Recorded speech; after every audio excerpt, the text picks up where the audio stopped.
Bem-vindos à quinta aula teórica de princípios de conservação dos alimentos. E hoje vamos entender e aprofundar nossos conhecimentos sobre os métodos químicos. Retornando rapidamente à aula anterior, nós vimos que a partir dos princípios gerais de conservação, era possível identificar pelo menos 3 métodos destinados à preservação dos gêneros alimentícios, sendo estes os métodos químicos, bioquímicos e físicos. Os métodos químicos, que é o assunto central dessa aula, é baseado no uso dos chamados conservantes, cuja aplicação apresenta especial importância em países tropicais devido às maiores umidades relativas do ar e temperaturas. Além desses fatores, os conservantes têm sua importância aumentada quando os alimentos são armazenados em instalações precárias ou ainda quando o transporte desses alimentos até o consumidor tende a ser demorado e em veículos não equipados adequadamente. Para fins dessa disciplina, vamos definir métodos químicos de conservação como sendo todos os métodos ou tecnologias de processamento nos quais substâncias químicas, naturais ou sintéticas são intencionalmente adicionadas aos alimentos com o único propósito de prolongar o tempo de prateleira desse produto. As substâncias às quais nos referimos são também conhecidas como aditivos ou simplesmente conservantes, e não devem ter forte influência ou impactar de forma negativa as propriedades sensoriais e nutricionais dos alimentos. De forma geral, os conservantes apresentam 3 principais mecanismos de ação em métodos químicos de conservação. Os antioxidantes têm como finalidade reduzir as taxas de oxidação, as quais podem levar ao escurecimento ou alteração no odor e sabor do produto. Os antimicrobianos, como o próprio nome sugere, têm a função de inibir ou matar micro-organismos que afetam a qualidade do alimento. O efeito antimicrobiano pode ser bacteriostático, inibindo a multiplicação dos micro-organismos e a germinação de esporos, ou bactericida, quando os micro-organismos são levados à morte. Por último, os inibidores enzimáticos atuam sobre algumas das enzimas naturalmente presentes nos alimentos que aceleram seu processo de deterioração.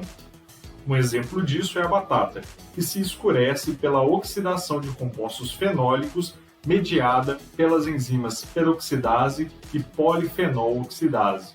No entanto, fazer uma classificação dos conservantes com base no seu mecanismo de ação é extremamente complexo e não é indicado, uma vez que o mesmo aditivo pode apresentar mais de um mecanismo de ação.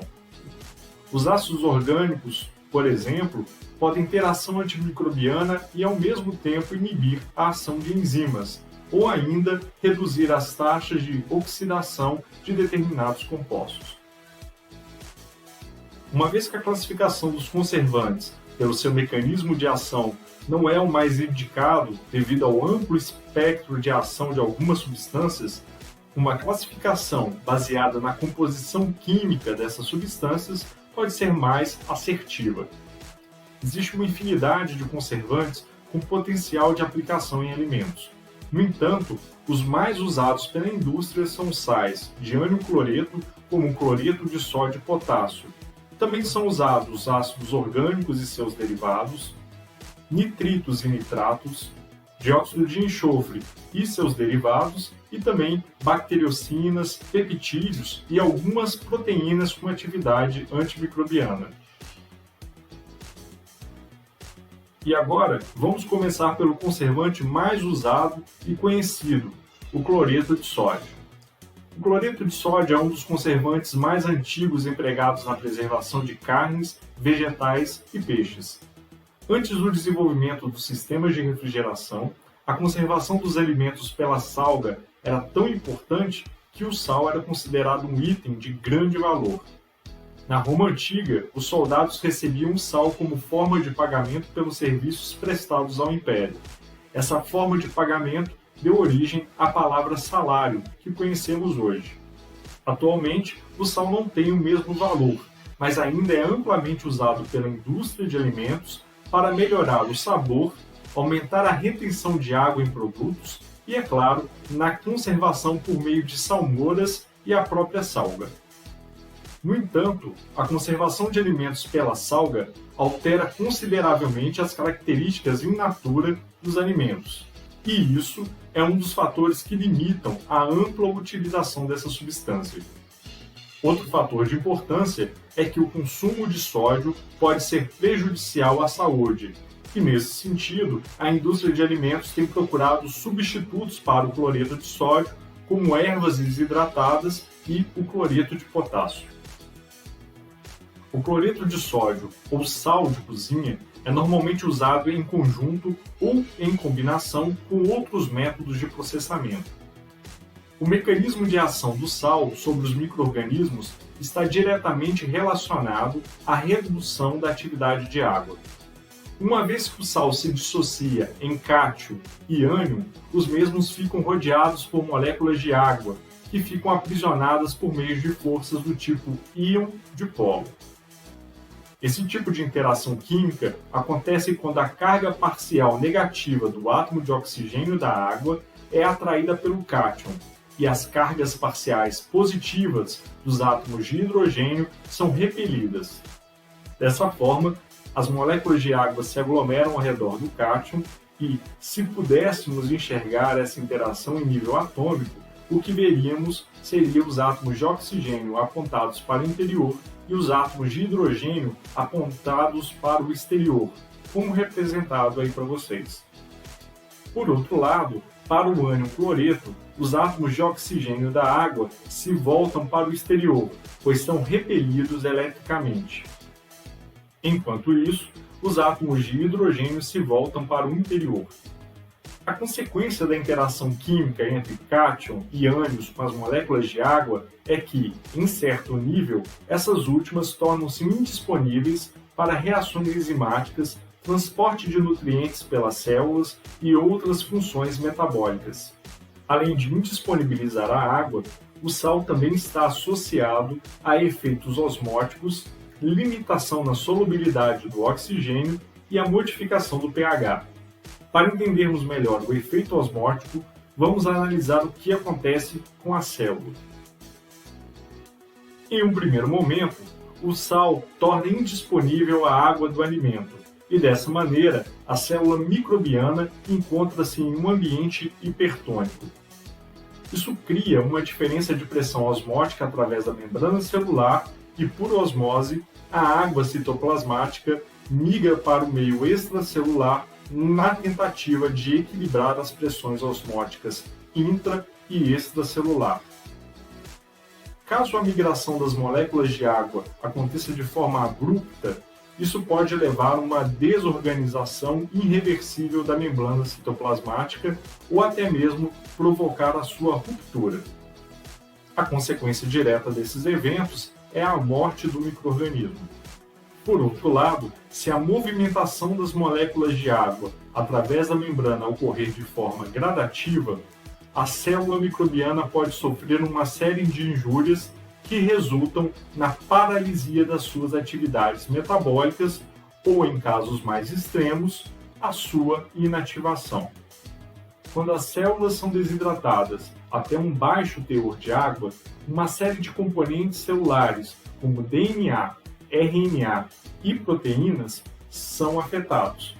Todavia, existe um consenso de que a membrana citoplasmática é um dos componentes mais afetados pela desidratação e estudos têm demonstrado o vazamento do conteúdo citoplasmático de células expostas ao cloreto de sódio. Para entender como o sal danifica a membrana, precisamos retornar à organização dos fosfolipídios que a compõem.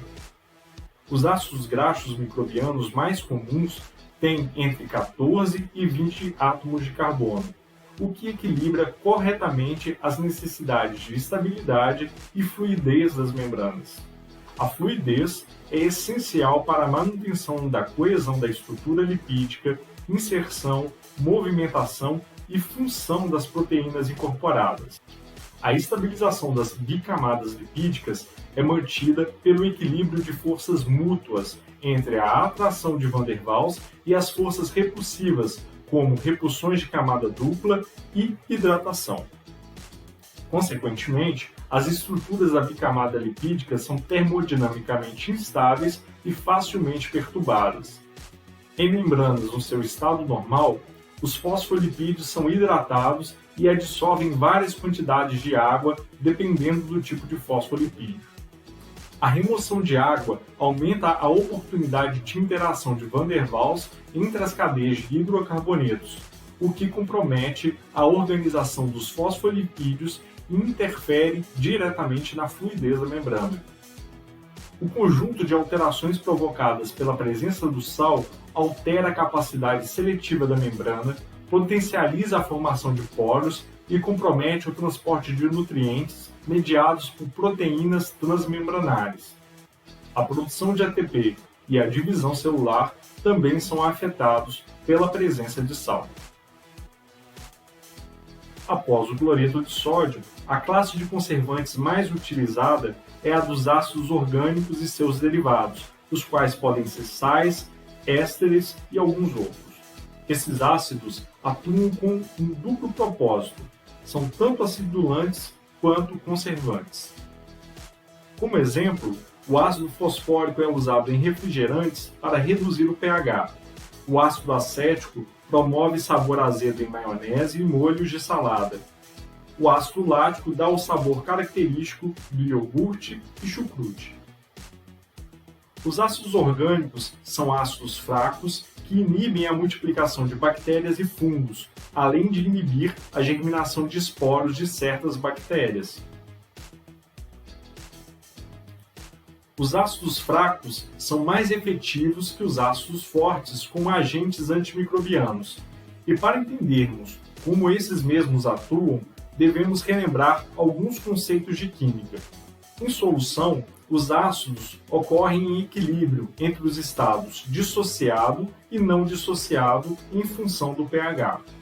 Quando o pH do meio atinge um determinado valor, no qual as concentrações das formas dissociada e não dissociada são iguais, chamamos esse valor de pH de pKa. Em outras palavras, o pKa pode ser definido como o valor de pH no qual as concentrações das formas dissociada e não dissociada de um ácido são iguais.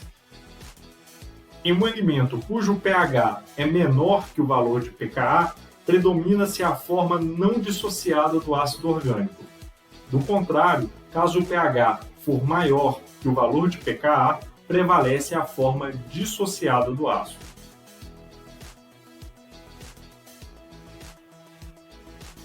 A atividade antimicrobiana dos ácidos orgânicos está diretamente relacionada à sua forma não dissociada. Nesse estado, os ácidos orgânicos são em geral hidrofóbicos, o que favorece sua penetração através das membranas plasmáticas. Uma vez dentro da célula, o pH do citoplasma é próximo à neutralidade, e dessa forma o ácido orgânico se dissocia, liberando ânions e prótons que se acumulam no citossol. Como consequência, o pH intracelular pode ser reduzido, levando à desnaturação de proteínas e enzimas. A ação dos ácidos orgânicos também inclui o acúmulo de ânions tóxicos e a ação quelante sobre cátions divalentes essenciais para a multiplicação microbiana.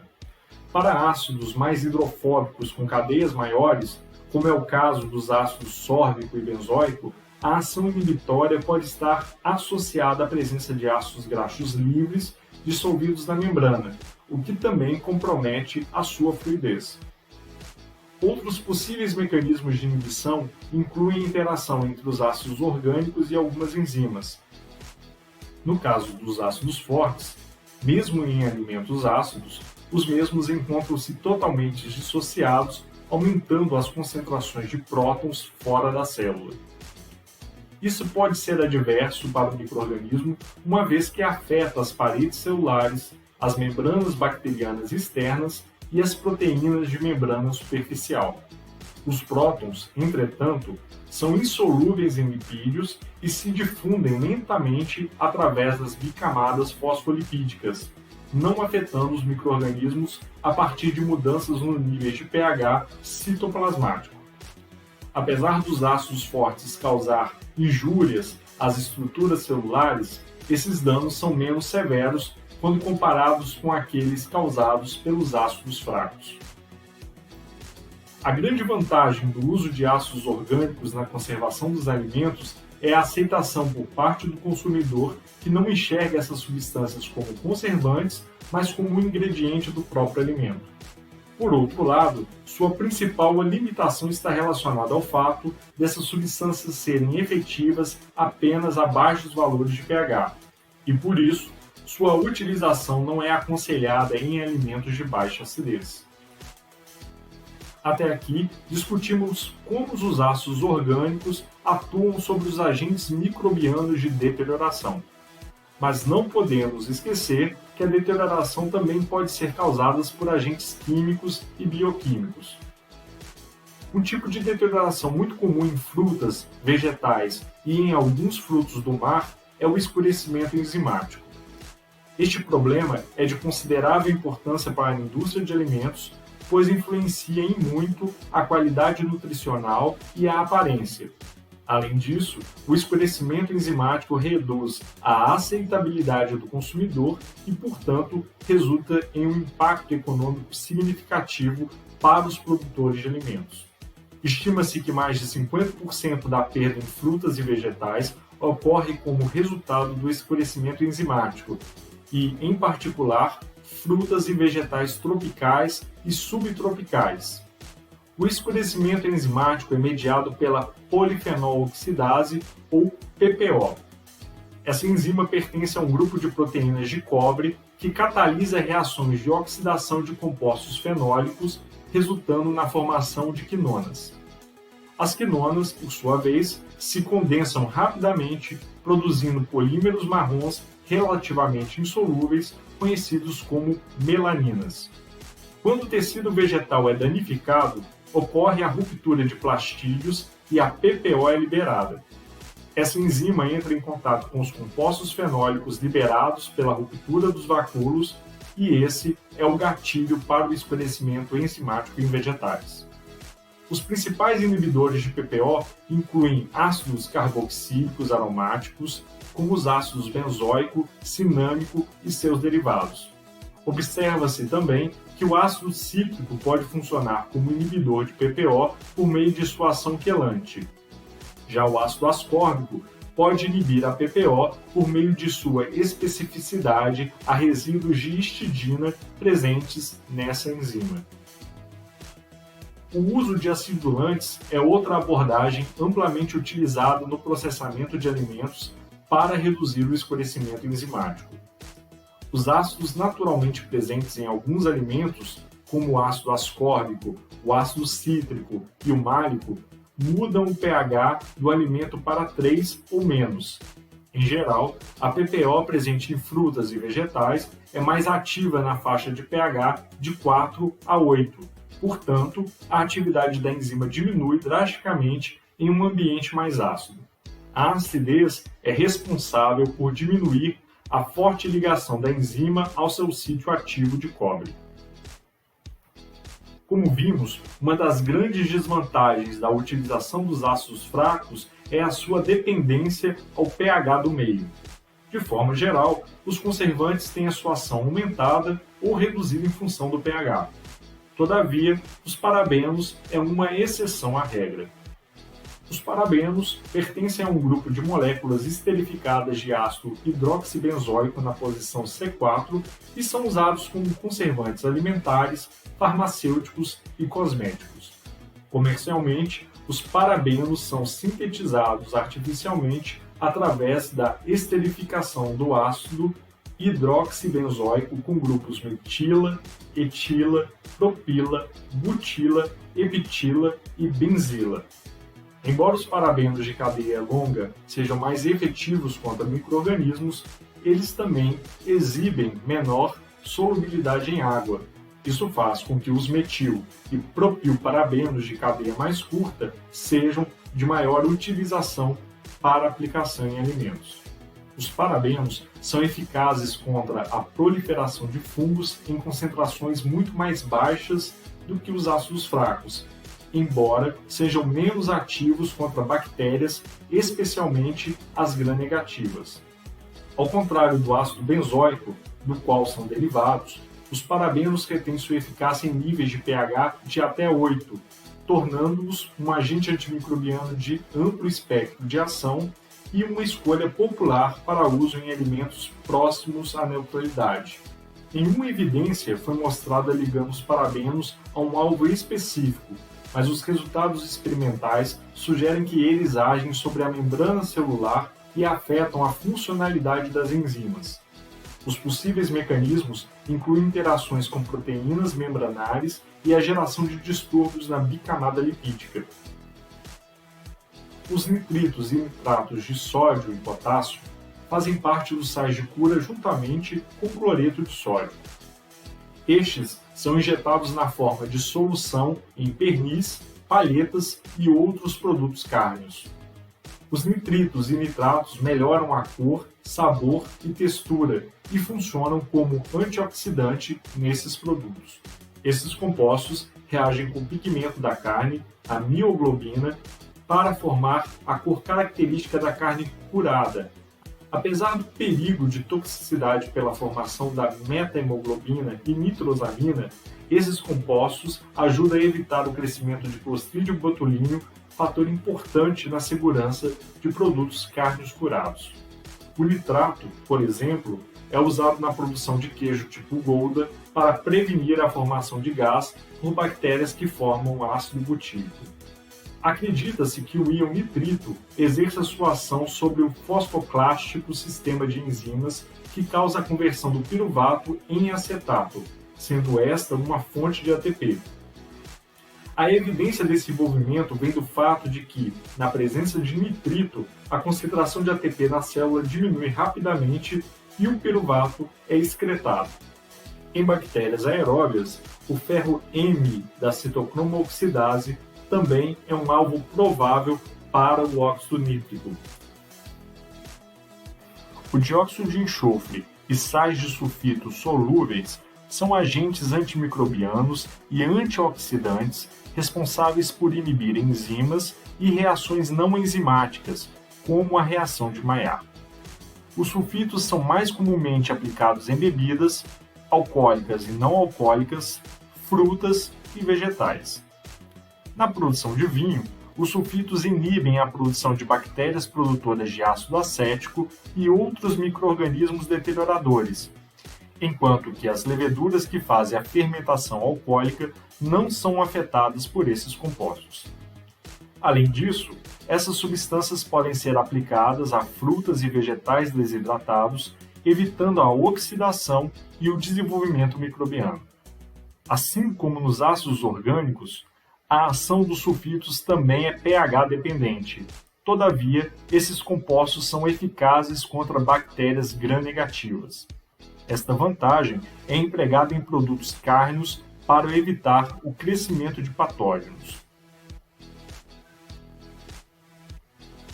O dióxido de enxofre molecular passa para as células de levedura por transporte passivo e, possivelmente, para algumas outras células microbianas por transporte ativo. Assim, o íon sulfito atua como um poderoso nucleófilo, causando a clivagem das ligações de sulfeto das proteínas, reagindo com coenzimas, cofatores e grupos prostéticos.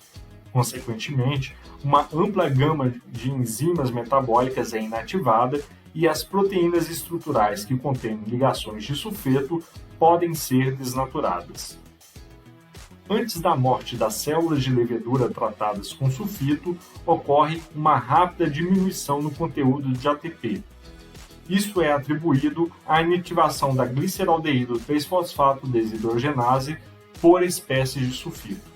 Como desvantagem do dióxido de enxofre, o mesmo inativa a vitamina B1 e por isso deve ser evitado em alimentos considerados fontes de tiamina, como carnes, grão de cereais e peixes. Além disso, o dióxido de enxofre conserva a coloração natural da carne, podendo mascarar os sinais iniciais da deterioração. Bacteriocinas são pequenas moléculas de peptídeo ou proteínas com cadeias de aminoácido de tamanhos variados produzidas por bactérias com função bactericida ou bacterostática. Esses peptídeos, eles podem ser produzidos por bactérias gram-positivas e gram-negativas. Todavia, as bacteriocinas de utilização em alimentos são normalmente produzidas por bactérias lácticas. A nisina é uma das principais bacteriocinas de ampla aplicação na indústria de alimentos. Esse peptídeo é classificado como um lantibiótico, pois contém anéis de lantionina em sua estrutura. Sobre o mecanismo de ação dos lantibióticos, pode-se afirmar que eles inibem a síntese da parede celular, o que caracteriza uma ação bacteriostática. E também podem formar poros que permitem a difusão de pequenos componentes citoplasmáticos, como aminoácidos e ATP. A consequência do extravasamento celular é que a célula perde sua capacidade de sintetizar macromoléculas essenciais como DNA, RNA e proteínas, configurando uma ação bactericida. O uso de nisina como conservante alimentício é aprovado em muitos países, porém com aplicações restritas, uma vez que esse peptídeo apresenta baixa efetividade contra bactérias gram-negativas e em alimentos com pH em torno de 4. Outra substância antimicrobiana relacionada é a natamicina, que trata-se de um peptídeo antibiótico com um princípio ativo pimaricina. A natamicina é efetiva no controle do crescimento de fungos, mas não tem nenhum efeito em bactérias ou vírus. Como outros antibióticos de polieno, a natamicina danifica as células eucarióticas por meio de interações com os esteróis de membrana, como o ergosterol. Esse peptídeo se liga irreversivelmente ao ergosterol em leveduras e fungos filamentosos, o que aumenta a permeabilidade e resulta em rápido extravasamento do conteúdo celular. Em linhas gerais, a natamicina apresenta baixa solubilidade, podendo ser usada no tratamento de superfície de alimentos como queijos, produtos cárneos embutidos e em alguns alimentos sólidos, onde a casca ou a película envolvente não é ingerida. Por último, temos a lisozima, que ao contrário da nisina e da natamicina, é caracterizada como uma proteína com ação enzimática. Essa enzima lisa as células de certas bactérias, hidrolisando a ligação beta-1,4 entre o ácido murânico e a N-acetilglicosamina dos mucopolissacarídeos da parede celular bacteriana. Presumivelmente, seu papel fisiológico é atuar como um agente bactericida. A lisozima é vendida pelos principais fornecedores de enzimas lácteas como um agente de controle alternativo para o estufamento tardio, o defeito estrutural de fendas e orifícios irregulares causados pela fermentação butírica em queijos do tipo Gouda, Grana Padano, Emmental e outros queijos duros e semiduros.